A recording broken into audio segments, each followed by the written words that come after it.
It's Christmas card time again.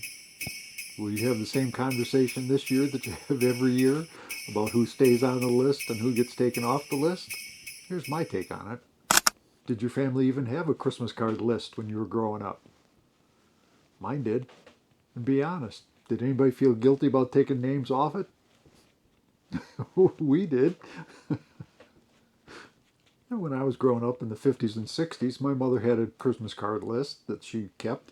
In fact, it wasn't just a list, it was a Christmas card list book. Had all the names listed in it and the years. And when she sent out a Christmas card, she'd put a little check by the name for that year. And when she received a card back, she'd put a little cross on that check. And the next year, if the check mark didn't have a cross on it, which meant that they didn't send the card, they became part of the dilemma. And missed 2 years in a row, you're out of here. That was mom. That was our list. And there was always a scramble too when we'd receive a card and realize that we hadn't sent a card out to that person, because then you had to scramble and get one out right away, hoping you still had time to get it there before Christmas. It all seems kind of laughable looking back. I say laughable, but it kind of shaped the way that I did things later on. And my method was much the same, actually. Now, I didn't have a Christmas card book, but I definitely had a list, and I kept score. And over the years, my Christmas card activity kind of ebbed and flowed depending on the situation I was in at the time. But there were always a few people that I could count on to always receive a card from, whether I sent cards that year or not. Even if the Christmas card was the only contact I had with that person all year, it was still one contact more than none. And I underappreciated the fact that my name stayed on their list regardless. It means much more to me now. At this age, the connection matters more than keeping score. And yes, Kathy and I keep a Christmas card list. We don't keep a book, we keep a Christmas card list. And we do have that conversation every year. In fact, we had just had it last night. Who stays, who goes. It didn't seem unreasonable. It doesn't seem unreasonable. In the past few years, I've been getting a little more mellow about the subject, a little more relaxed maybe. If there's somebody that we want to send a card to, it doesn't matter if they send one back or not.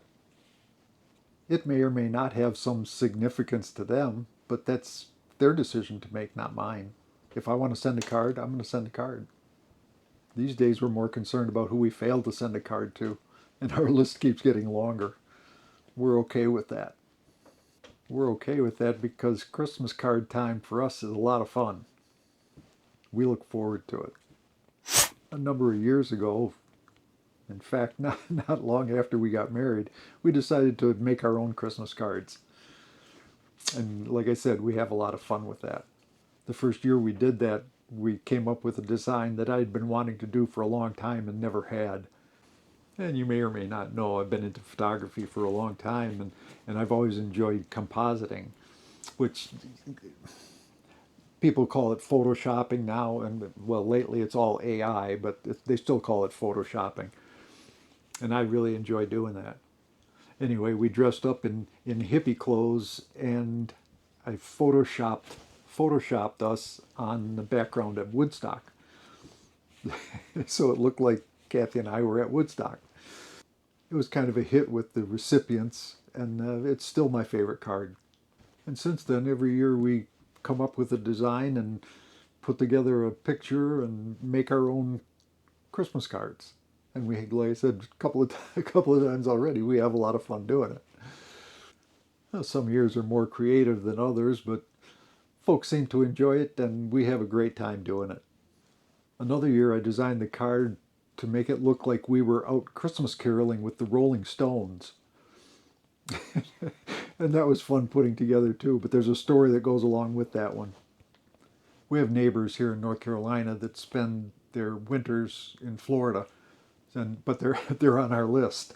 Our neighbor's husband related a story to us that made us laugh out loud. When they received our card, our neighbor commented to her husband that Still makes me laugh just thinking about it. She commented to him, "Man, that's one ugly ass family." And it just tickles us. Every time we think of it, it makes us laugh. It makes us laugh, first of all, that she didn't recognize the Rolling Stones, and second, because she was okay relating the story to us. She didn't catch that it was a manufactured picture and that it was the Rolling Stones that her husband had to tell her. We still laugh about that and the fact that they told us about it.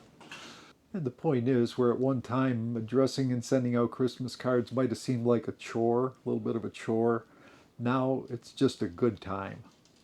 And getting back to the list, these days we'd much rather add people and have them join in on the good time. And even if the card is the only contact we have with them for the entire year, that one contact is a positive one. So we'll keep our list, but we won't be deleting many names. And whether we receive or not, just doesn't matter. Do you keep a Christmas card list? Do you struggle with who stays and who goes? I'd love to hear your stories, how you handle it. Peace and joy, and long Christmas card lists.